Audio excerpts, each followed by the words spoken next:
नमस्कार मित्रांनो, हे बघा आम्ही आहे समृद्धी महामार्गावरती आणि समृद्धी महामार्गावरती जात असताना कोणत्या कोणत्या गोष्टीची काळजी घ्यायची हे या व्हिडिओमध्ये तुम्हाला मी सांगणार आहे. तर हे बघा मित्रांनो, आता हे माझ्या समोरच्या गाड्यात बरेचसे लोक काय करतात, आपण समृद्धीमध्ये महामार्गावरती ॲक्च्युली 120चा हाय स्पीड आहे आणि त्याच्यानंतर 100 आणि 80 मोठ्या वाहनासाठी 80 आहे आणि छोट्या मधल्या जे लेनला आहे त्याच्या 100 आणि जास्त स्पीडसाठी 120 आहे. तर बऱ्याच ठिकाणी मित्रांनो हे बघा, या गाड्या जेव्हा आहे माझ्या समोरची गाडी बघू शकता तुम्ही, ही एकदम खूप स्लोमध्ये आहे आणि याला ओव्हरटेक करायचं आहे म्हणून तो सेकंड लेनला लेफ्ट साईडनं ओव्हरटेक करत आहे. ॲक्च्युली हा पुढचा आहे म्हणून याला इकडनं जायचं काम पडत आहे, परंतु इथे ॲक्सिडेंट होण्याचे खूप चान्सेस असतात. माझे सर्व ड्रायव्हर आणि सर्वांना विनंती आहे की शक्यतो आपण आपल्या स्पीडनुसारच लेन डिसिप्लिन पाळावे. 120ची जर असेल तर ठीक आहे, परंतु तुम्ही कमी स्पीडमध्ये असाल तर आपण लेन चेंज करावे, कारण ते मागचे ओव्हरटेक करणाऱ्याला त्यांना रस्ता देऊन मोकळं जावे. तर ही काळजी घ्या, कारण तुमच्या एका चुकीमुळे मोठे ॲक्सिडेंट घडू शकतात आणि लोकांचा जीव जाऊ शकते. तर ही काळजी घ्या मित्रांनो. आणि हे बघा माझ्यासमोर आहे आता, आणि ही गाडी हे बघू इच्छिता तुम्ही, ट्रक वगैरे पण लेफ्ट साईडला जातात.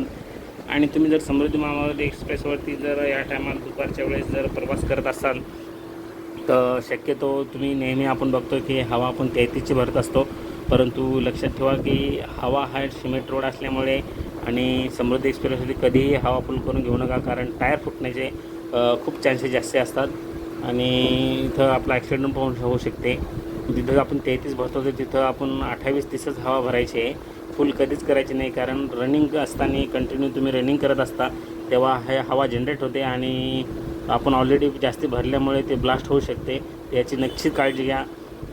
आणि शक्यतो 2-2 तास तुम्ही जर लॉंग ड्राईव्ह करत असाल तर 2-2 तासांनी रेस्ट घ्या. आणि तुम्हाला जर समृद्धी महामार्गावरती कुठं रेस्ट जर एमर्जन्सी काही असेल आणि तुम्हाला जर थांबायचं असेल तर मध्ये बघा आपल्याला कट दिलेले आहेत, वाटलं सर तिथं तुम्ही थांबू शकता एक टायमाले, परंतु रोडवरती असं जशी गाडी थांबली तशी थांबता कामा नाही, कारण यामुळे काही प्रॉब्लेम ॲक्सिडेंट होऊ शकतात. तर तुम्हाला जिथे जिथे ते आपल्याला युटर्नसाठी कट दिलेले आहेत त्या कटला तुम्ही गाडी लावून बिंदास थांबू शकता. आणि शक्यतो मित्रांनो 2-2 तासांनी ड्रायव्हिंग करा, लाँग ड्राईव्ह असेल तर, आणि रेस्ट करूनच करा, कारण ते तुम्हाला पण रेस्ट येईल, तुम्हाला झोप येणार नाही आणि गाडीनं पण आराम भेटेल. जेव्हा तुम्ही गाडी उभी कराल तेव्हा गाडीचं बोनट खोला आणि गाडीला हवा लागू द्या, जेणेकरून गाडी तुमची कूलिंग होईल. आणि जास्ती इंजन जर झालं तर बऱ्याच गोष्टीची काळजी घ्यावी. तुम्हाला जास्ती इंजन जर गरम झालं तर कधी त्याच्यावरती पाणी वगैरे टाकू नका, किंवा कुलंट तुम्हाला हीट वाटला असेल आणि कुलंट चेक करत असाल तर गरममध्ये बिलकुल तुम्ही कुलंटचं झाकण खोलायचं नाही, त्याच्यामुळे तुमचा मोठा तुमच्यासोबत अपघात होऊ शकतो. कारण कुलंट हे पूर्ण गरम असते आणि डायरेक्ट ते तुमच्या अंगावर उडू शकते आणि त्याच्यामुळे तुम्हाला इजा होऊ शकतात. तर या गोष्टीची निश्चित काळजी घ्या मित्रांनो. आणि गाडी जेव्हा तुम्ही जर साईडला लावली, समजा रेस्ट करताय, तर तुम्हाला पण 2 तासांनी फ्रेश होण्यासाठी गाडी 100% थांबवा आणि तोंडावर पाणी वगैरे मारून तुमच्या गाडीमध्ये शक्यतो काहीतरी चणे वगैरे काहीतरी तुम्हाला खाण्यासाठी जवळ ठेवत राहा. आणि लाँग ड्राईव्हला आणि गाडी थांबल्याच्या नंतर तोंडावर पाणी मारून आणि साईडला गाडी थांबून गाडीला रेस्ट द्या. आवाज चेक करा प्रॉपर, टायर हीट झाली का याची काळजी घ्या. शक्यतो टायर हे नवीनच ठेवा, गाडी सेकंड हँड टायर घेऊ नका, जुने टायर वापरू नका. उन्हाळ्याचा टाईम आहे तर ब्लास्ट होण्याचे टायर खूप चान्सेस जास्त असतात. आणि जे टायर जर खराब असतील तर गाडीचा स्पीड आपला 80-90च ठेवा.